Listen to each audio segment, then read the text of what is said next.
You are collectively showing both intelligence and strength of character and far greater courage and integrity than those who claim to govern.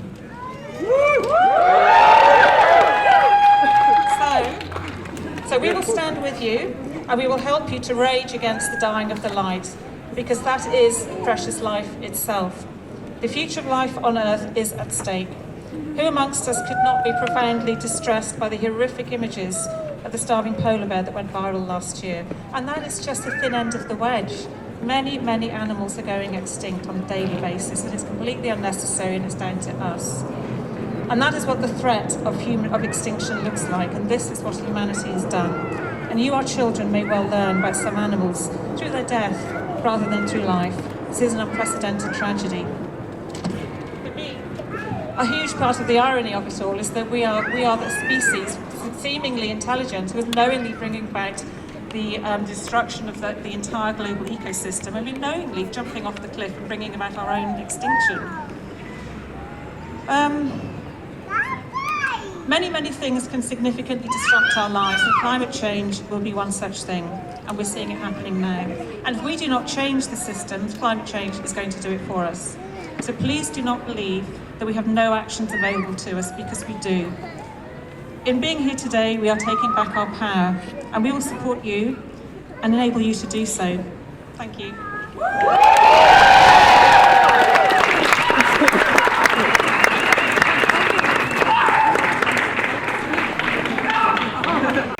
So hello everyone, thanks for coming along, thanks for being part of the gathering, and thanks for giving your time and a part of yourself to the biggest cause that there has ever been or can ever be, the ecological integrity of our common home, the Earth. My name's David Humphreys and I'm Professor of Environmental Policy at the Open University.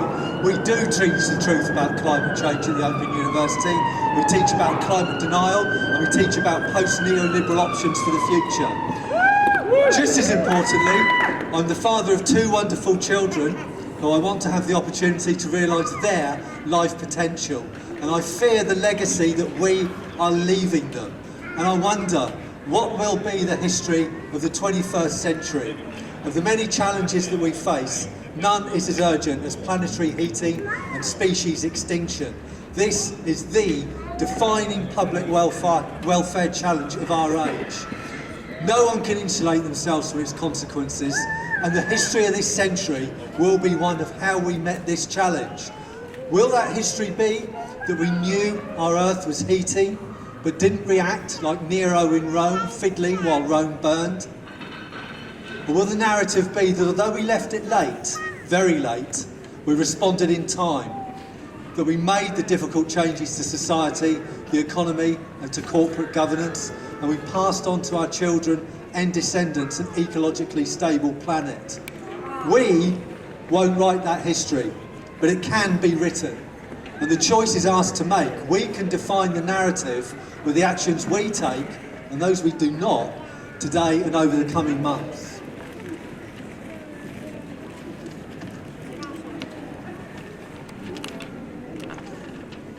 We should look for inspiration to those involved in last week's students' climate strike, to young people of vision, courage and principle, the first transnational movement of a single generation in history, speaking indignantly and with righteous moral authority. Is there anything worse than playing fast and loose with the ecological integrity of the Earth for short-term political gain? Let's teach them about the actions that can be taken as individuals, as citizens, consumers, members of families and communities. Every action we take to cut our carbon footprint matters. Every single one. But with the Intergovernmental Panel on Climate, there are many actions that can be taken which are ecologically necessary, but where business will not venture because they risk losing their investment. Only risks of transitioning to a clean economy. Only government can establish the legislative framework in which the economy operates. This challenge leaves something akin to a world fiduciary responsibility is to maximise shareholder value, which makes businesses self-serving organisations.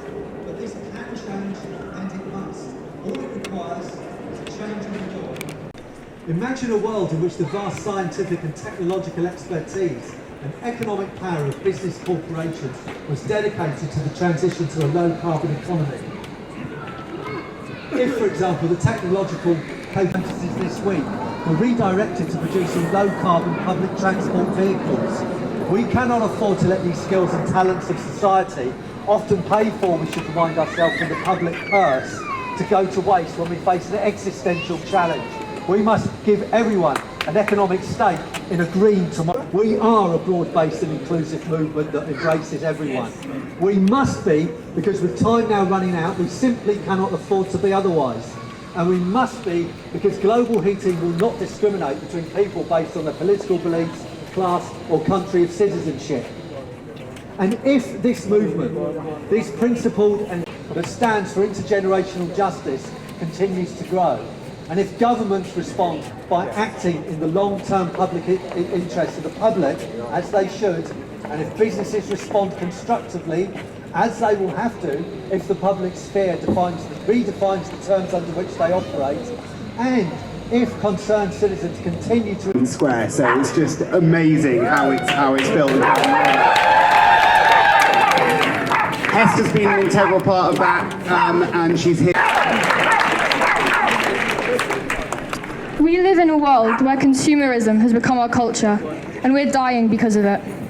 Most people don't know that we have 12 years left to change things because we grew up with whispers and notions of global warming as something that will only affect our great-great-great-grandchildren. But we need to wake up because we are those children. We're out of time.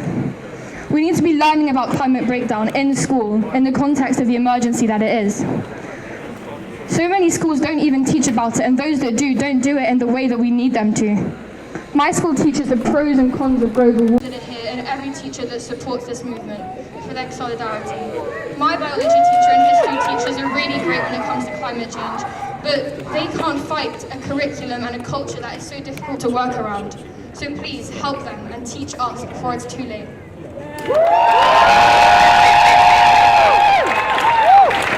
Thank you, Hester. Which is circulating, which if you're a UCU member, look out for. It's also open to anyone else who wants to sign who's in higher education and further education. We'll be encouraging people to organise protests and teach outs and to show their solidarity with the amazing young people who were on the streets last Friday, and we hope will be out in much bigger numbers on the 15th of March. Campaign which is led by students and many staff calling for the divestment of the university from fossil fuel companies. To my shame and to the shame of many people associated with the university, our leadership in the university, my research and activism is focused on the Middle East. I've spent many years of my life researching and acting in solidarity with people who are engaged in movements there, demanding democracy, demanding human rights, demanding social justice, and now increasingly facing also... This also has to change.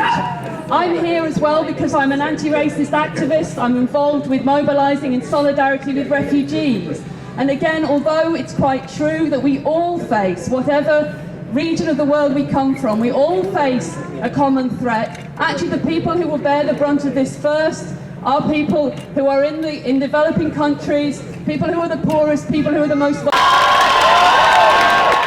is about education. I think the demands that are here on the banners are absolutely right. We need to tell our children the truth.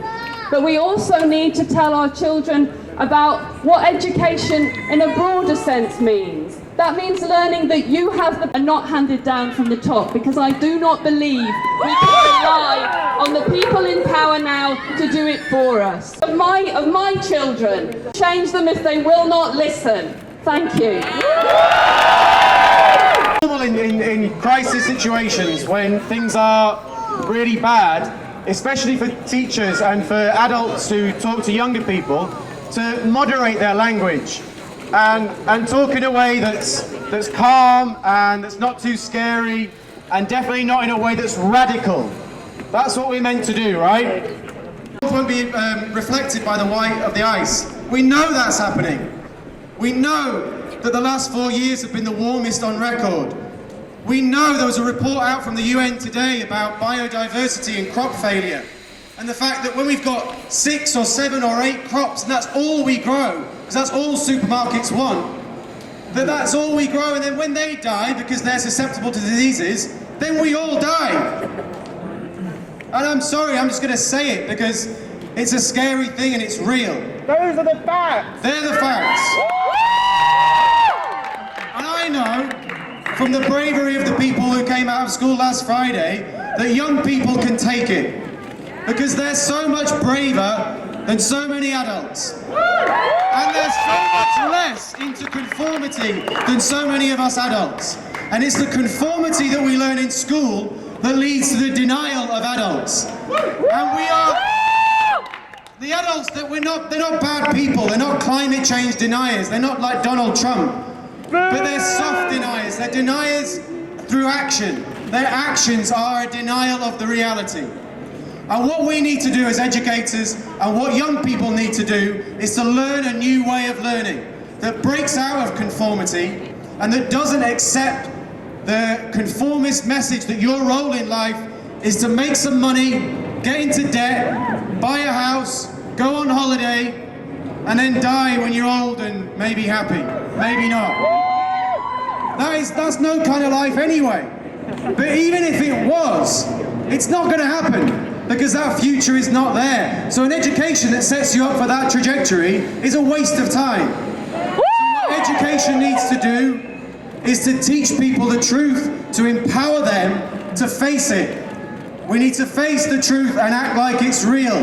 This is such a simple message, and it's not difficult. So the Department for Education and the rest of the government need to accept this challenge. And if they won't take responsibility, we will. We will rise up, and we will keep doing what we need to do to make them change their policies. And we will keep doing what young people need to empower them for the future, because it's their future and it's our job. We need to make them braver than we are. So let's do it. Let's have a revolution. Thank you. Teach the truth. Teach the truth. Teach the truth. Teach the truth. Teach the truth. Teach the truth. Teach the truth. Teach the truth. Teach the truth. Teach the truth. Teach the truth. Teach the truth. Teach the truth. I've got to go and see. I've got to go to Spain. I mean, you know, it would just take too long to go there by train or anything like that. Anyway, so can we just move on, please, and just get on to what we really need to do, which is obviously speaking about the exam itself and none of this climate rubbish.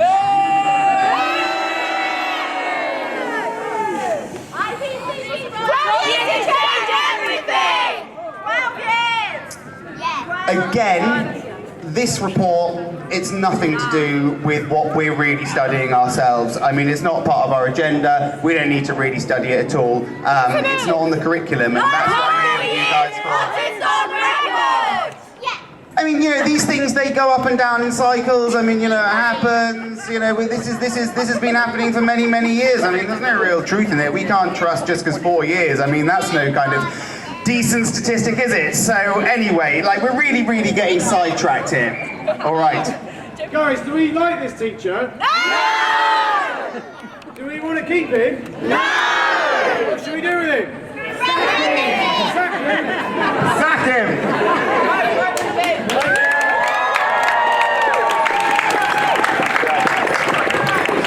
Sorry mate, you're fired. I'm fired. Go on.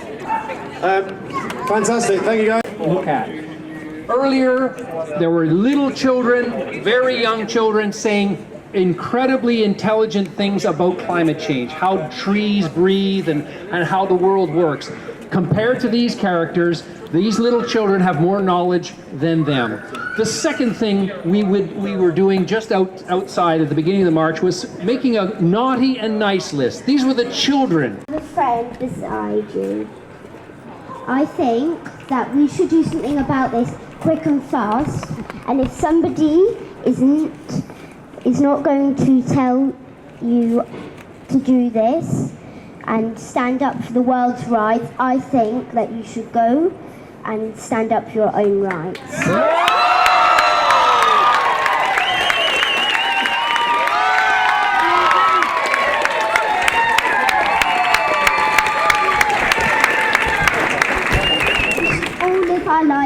fight for our lives.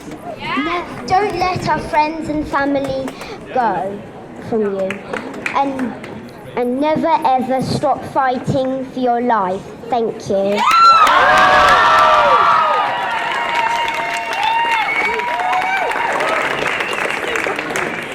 She's 8 years old. Wow. She can deal with the big facts. She understands it. She gets it. She knows what needs to be done. And we have these people here who aren't facing up to it and aren't thinking and aren't dealing with the facts. If Ruby can deal with it, then they can. Amazing. Thank you, Ruby. I've got Reese now who wants to say another few words as well. Reese, you'd like to come forward? Give him a welcome. The amount of people that have no idea what climate change is astonishing. There are so many people. Last Friday, I probably told around 5 people that had no idea what climate change was whatsoever. So we need to get education around through younger people and through everybody in the country. Everybody needs to know. And there needs to be action. It's so easy to make this action happen. It's so easy for the governments to do this, but they're not doing anything. If more people were educated about this, more people could take action.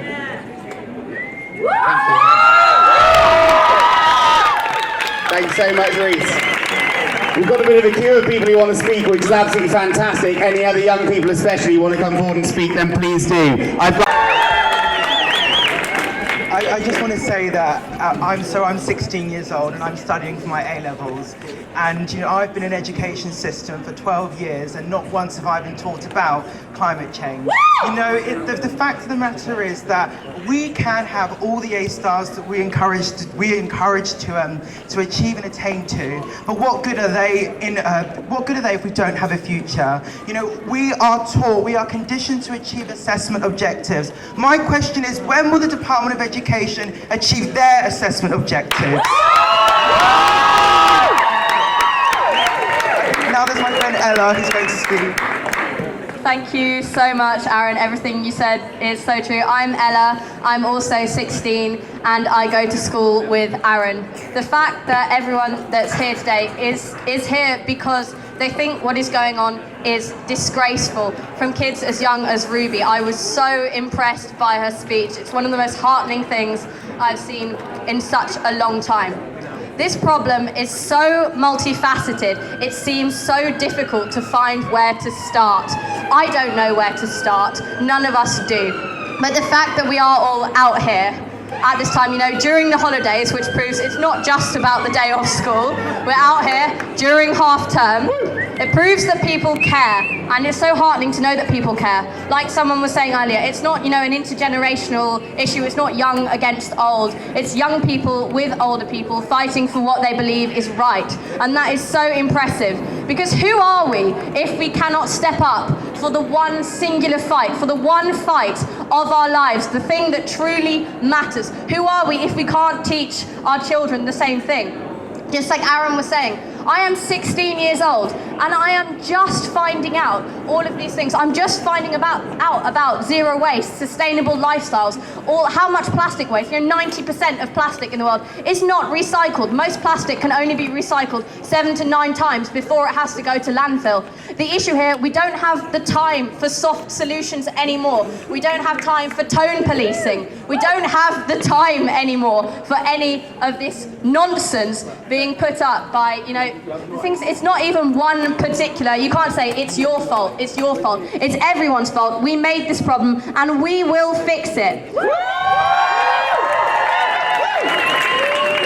I believe in us and I believe in the young people, and the Department of Education must step up to the challenge. It's not the teachers who are at fault. It's not any one person. All the teachers I know are so happy to teach children about climate change, teach them what they need to do. But we don't know, and it needs to happen faster. It can't happen in 5 years, in 10 years, at the next climate summit. It needs to happen now. They need to grow up, take responsibility for what we have done to this planet. Thank you. How awesome for our young people. Amazing.